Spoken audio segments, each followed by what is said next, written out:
Hello and welcome to my review of Bvlgari's BLV, or Blue as I call it. Sorry, I'm just adjusting myself there.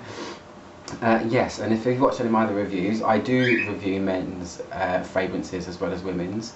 I do have quite an eclectic taste, so yeah, this is my first one I've actually done of a men's, or fragrance that's marketed towards men, I should say. I don't believe in male and female scents. I think everything's unisex. So, but yeah, this is yeah, Bvlgari Blue, or BLV, whatever you want to call it. It was released in 2001. It's classified as a woody, spicy perfume.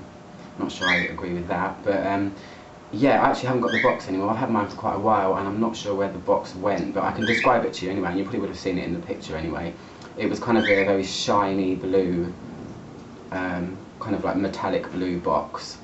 And here's the bottle for Bvlgari. I always find them so chunky, their bottles. They're really difficult to spray, but here's the bottle. It's got the BLV on the front, and you've got the Bvlgari on the back. You can kind of see through it as well. I don't know if you can see that, but it's kind of like a pyramid shape inside of it. Mine's nearly gone as well.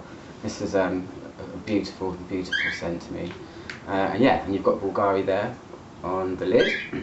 So, as always, I'll go through the notes, what's in it. So on the top of it, you've got cardamom pods, you've got ginger, and there's one other thing that I can't remember. I'll put it up on the little speech bubble afterwards, it will come up. Now, in the heart, you've got tobacco flower, and you've got juniper, which you'll know that's what gin is made out of, if you drink like me. Then in the base, you've got sandalwood, vetiver, cedar. A lot of the perfumes I'm reviewing recently have got cedar in them. Musk and teak, so another wood in there. So yeah, that's what it's got in it. Looking at this perfume and looking at what's in it, it's I think a lot of the notes are slightly misleading, to be honest. Apart from the stuff in the top and the heart, the base of it, I don't know. When you spray it, let's have a look, because I adore this. This is one of the first fragrances for men that I was drawn to, because it's something different. I don't normally go for the classic sort of really masculine-y, like jazz or Acqua di Gio or Safari. I go for something that's slightly softer. I've got a kind of softer taste. That's why I went for this one. Yeah, God, it's so sharp. Be careful if you're going to use it. If you drop this on your foot, I think you probably break your toe. But yeah, so when you first spray it, it smells. You can smell the ginger and the cardamom. Both of those things are quite lemony. Obviously, they're not lemon, but they have a lemony element to them, and that's what you first get with this. It's got a quite lemony opening, and it's very soft. I've always thought this smells kind of like you've just stepped out of a shower. Like it's kind of like powdery, like baby powder. It's like lemony baby powder, basically. That's what I think it smells like. But that's how it opens.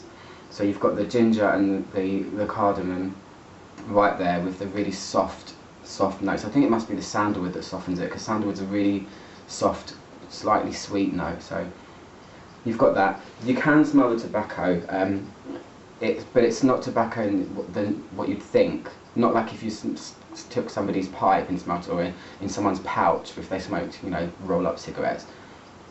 It's really, really nice and subtle, and it complements the rest of the notes perfectly. It's such a nice scent. It's kind of like one of those ones you'd want to cuddle up to somebody if they were wearing it. You know, it's not like one of those statement, I'm going to go out for the night and smell like a sex bomb. This is like a, I'm going to wrap up in a blanket and sit on the sofa kind of smell, to me anyway. That's just my opinion. So yeah, in the base you've got musk, and you can really, really smell that as well. It's quite well-rounded and quite a smooth perfume, or fragrance, or aftershave, whatever you want to call it. And yeah, it's not in your traditional sense of something that's, I wouldn't say it's massively masculine. This is for the gentler kind of guy, somebody that's not afraid to show his cuddly side, like me. So yeah, that's my review of Bvlgari, or Bvlgari Blue for men. It's definitely worth a try if you want to try something different, and it's quite a safe bet as well. If you're not really sure, you know, what to get, say a partner or something, try this on them and see what they think. I think it would be quite a crowd pleaser, because it's not offensive. but it's different enough to be noticeable. It's really good. Yeah, it stays with you. It stays with me quite a bit. It's not one of those ones that projects massively. It's like I said, it's like a cuddly, cozy scent. So it does stay quite close to you, but it will make people want to get closer, I would say, in a way of being lovely and soft. So yeah, that's it. Here you go. Hope you enjoyed my review, and that's my first male or marketed for male fragrances that I've reviewed. There'll be more to come. Thanks for watching.